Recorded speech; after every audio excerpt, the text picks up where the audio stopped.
ሞት በጥር በነሐሴ መቃብር እንዴት ይሆናል? በዓለም ታሪክ ታይቶ የማይታወቅ ድንቅ ተአምር። በጌቴሴማኒ መቃብር አጠገብ ምን ተፈጠረ? ውድ የቻናላችን ቤተሰቦች ዛሬ በመላው የኢትዮጵያ ኦርቶዶክስ ተዋሕዶ ቤተክርስቲያን ምዕመናን ዘንድ በታላቅ ናፍቆት የሚጠበቀውና ሰማያዊ ምስጢር የተገለጠበትን የጾመ ፍልሰታን ታሪክና መንፈሳዊ ትርጉም ይዘንላችሁ ቀርበናል። እስከ መጨረሻው አብራችሁን ቆዩ።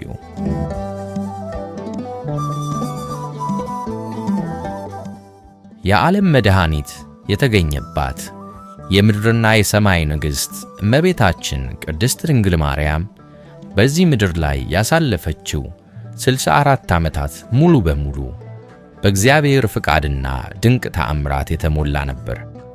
3 ዓመት በእናትና አባቷ ቤት፣ 12 ዓመታት በቤተ መቅደስ፣ ጌታን ጸንሳ 9 ወር ከ5 ቀን በአረጋዊ ዮሴፍ ቤት፣ 33 ዓመት ከ3 ወር ከተወዳጅ ልጇ ከጌታችን ከኢየሱስ ክርስቶስ ጋር እንዲሁም 14 ዓመት ከ9 ወር ከወንጌላዊ ከቅዱስ ዮሐንስ ዘንድ ቆይታ በ64 ዓመቷ በ49 ዓመተ ምህረት ጥር 21 ቀን አረፈች።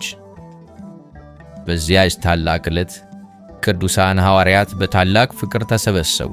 የዓለምን መድኃኒት ያቀፉትን እጆቿን እያሰቡ የእግዚአብሔርን እናት ክቡር ሥጋ በአልጋ ላይ አጋድመው ወደ ጌቴሴማኒ መቃብር ለማሳረፍ በዝማሬና በጸሎት ጉዞ ጀመሩ። በዚያን ጊዜ በኢየሩሳሌም የነበሩት የአይሁድ አለቆችና ሊቃነ ካህናት በምቀኝነትና በታላቅ ቁጣ ተሞሉ። እርስ በእርሳቸውም ቀድሞ ልጇ ሞቶ ተነሣ፣ አረገ እያሉ ዓለሙን እየተዘዋወሩ ሲያስተምሩ ሰነበቱ። አሁን ደግሞ የእሷን ሥጋ ቀብረው ተነሳች፣ አረገች ሊሉ አይደለምን? ኑ ሥጋዋን ነጥቀን በእሳት አቃጥለን እናጥፋው ብለው ተስማሙ። መንገዱንም ዘግተው ታላቅ ሁከትና ረብሻ አስነሱ። ከመካከላቸውም ታውፋንያ የተባለ በክፋቱና በድርጊቱ የታወቀ ሰው በከፍተኛ ትዕቢት ተሞልቶ ወደ ሐዋርያቱ ተጣደፈ። የእመቤታችን ክቡር ሥጋ ያረፈበትን አልጋ ለመገልበጥና ሥጋዋን ወደ ምድር ለመጣል እጆቹን ዘርግቶ የአልጋውን ሸንኮር በእጁ ጨበጠ። በዚያች ቅጽበት ግን የእግዚአብሔር መልአክ ቅዱስ ገብርኤል በታላቅ ግርማ ወረደ። የብርሃን ሰይፉን መዞ የታውፋንያን 2 እጆች ከክርናቸው ቆረጣቸው። የተቆረጡት እጆች ከአልጋው ሸንኮር ጋር ተንጠልጥለው ቀሩ። እርሱም በታላቅ ሕመም እያለቀሰ መሬት ላይ ወደቀ። በቦታው የነበሩት አይሁድ ሁሉ ይህንን አስደንጋጭ ተአምር ሲያዩ በታላቅ ፍርሃት ተውጠው ወደ ኋላ ፈገፈጉ። አይሁድ በክፋታቸው ቀጥለው ሁከቱን እንዳያባብሱና ቅዱስ ሥጋዋን እንዳያጎሳኩሉ የእግዚአብሔር መልአክ የእመቤታችንን ክቡር ሥጋና ወንጌላዊ ቅዱስ ዮሐንስን በደመና ነጥቆ ከዛ ቦታ ወሰዳቸው። በሰማያዊቷ አይደን ገነት በዕፀ ሕይወት ስርም በክብርና በምስጋና አሳረፈው። ይህ እንዲህ እንዳለ እጁ የተቆረጠው ታውፋንያ በሥራው ድፍረት እጅግ አዘነ፣ ተጸጸተ። በፍጹም ንስሐ እያለቀሰ የእግዚአብሔር እናት ሆይ ስህተቴን ይቅር በይኝ፣ ማሪኝ እያለ ይለምናት ጀመር። ሐዋርያው ቅዱስ ጴጥሮስም የታውፋንያን እውነተኛ ንስሐና ልቅሶ አይቶ በእምነት ወደ እግዚአብሔርና ወደ እመቤታችን እንዲጸልይ አዘዘው። በተንጠለጠሉት እጆቹም ላይ ጸለየለት። እመቤታችንም ይቅርታዋን አደረገችለት። የተቆረጡት እጆቹ ተመልሰው እንደ ቀድሞ ተቀጥለው ዳኑለት።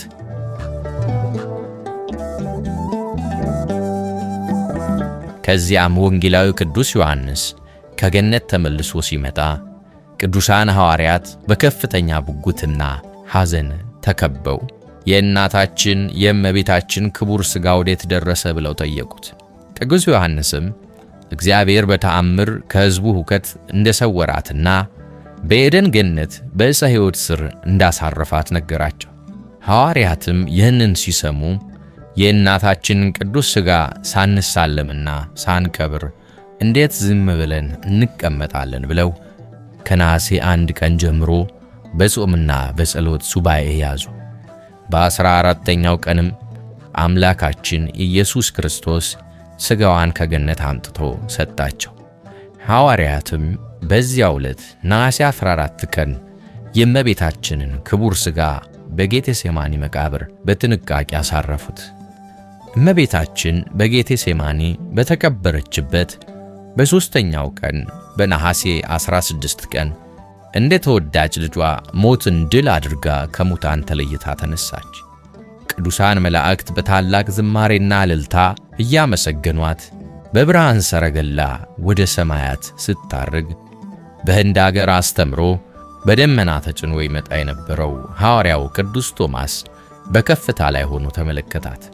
ቅዱስ ቶማስ ቀድሞ የጌታችንን ትንሣኤ ሳይመለከት ቀርቶ የነበረ በመሆኑ አሁንም የእመቤታችን ዕርገት ሳያይ የቀረ መስሎት ልቡ ተሰበረ። ቀድሞ የልጅሽን ትንሣኤ ሳላይ ቀረው፣ አሁንም ያንቺን ዕርገት ሳላይ ቀረሁን ብሎ እያለቀሰ ከደመናው ላይ ሊወድቅ ተደፋ። እመቤታችንም የቶማስን ቅን ልቦና ሐዘን አይታ ቶማስ ሆይ አትዘን፣ ከሐዋርያት ሁሉ ተለይተህ ትንሣኤንና ዕርገቴን በዐይንህ ያየኸው አንተ ነህ ብላ አጽናናቸው። ለሌሎች ሐዋርያትም ምስክር የሆነው ዘንድ ከተገነዘችበት ቅዱስ ሰበን ሰጠችው። ቶማስም ወደ ኢየሩሳሌም ደርሶ ሐዋርያትን የእመቤታችን ነገርስ እንደምን ሆነ ሲል ጠየቃቸው። እነርሱም አግኝተን ቀበርናት እኮ አሉት። ቶማስ ግን ምስጢሩን እያወቀ ሞት በጥር በነሐሴ መቃብር እንዴት ይሆናል?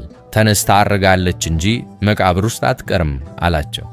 ሐዋርያት ወደ ጌቴሴማኒ ወርደው መቃብሯን ሲከፍቱት ባዶ ሆኖ አገኙት። በዚያን ጊዜ ቶማስ ያየውን ታላቅ ምስጢር ተረከላቸው። የተቀበለውንም ቅዱስ ሰበን አሳያቸው። ሐዋርያትም በታላቅ ደስታና እልልታ ሰበኑን ለበረከት ተካፍለው ወደ የሀገረ ስብከታቸው ሄዱ። ዛሬም በቅዳሴ ጊዜ ዲያቆኑ በሚይዘው የመሶር መስቀል ላይ ተጠምጥሞ የምናየው መቀነት መሰል ጨርቅ የዚያ ቅዱስ ሰበን ምሳሌ ነው። ይህ የእመቤታችን ትንሣኤና ዕርገት በነቢያት መጻሕፍት አስቀድሞ የተነገረ ድንቅ ምስጢር ነው። ነቢዩ ዳዊት አቤቱ ወደ ዕረፍት ተነስ አንተና የመቅደስ ታቦትም ብሎ በመዝሙር 131 ቁጥር 10 በማለት አማናዊት ታቦት የሆነችው እመቤታችን ወደ ሰማያዊ ዕረፍት መነሳቷን ተናግሯል።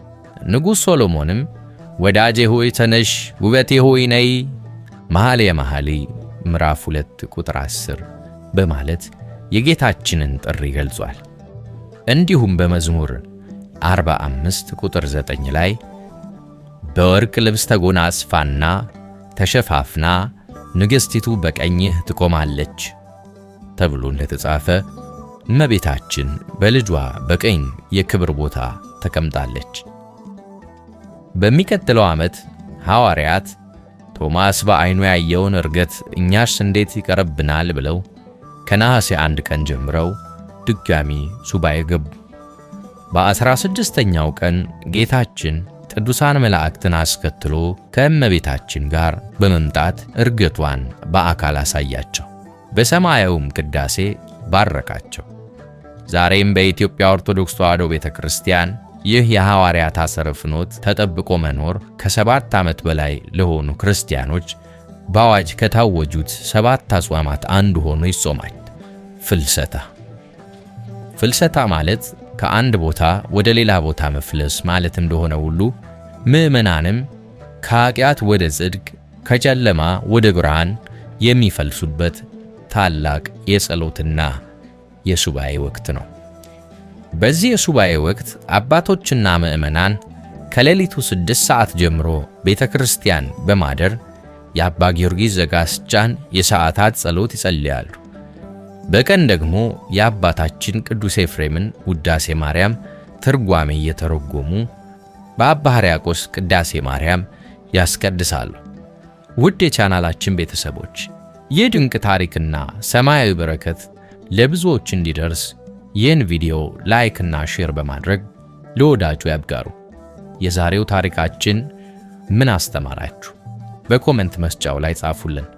ለቻናላችን አዲስ ከሆናችሁ ደግሞ ሰብስክራይብ በማድረግ የደውል ምልክቷን በመጫን ቤተሰብ ይሁን። የእመቤታችን በረከትና ረድኤት ከሁላችን ጋር ይሁን። በሚቀጥለው ቪዲዮ እስክንገናኝ ሰላም እግዚአብሔር አይለየን። ወስብሐት ለእግዚአብሔር።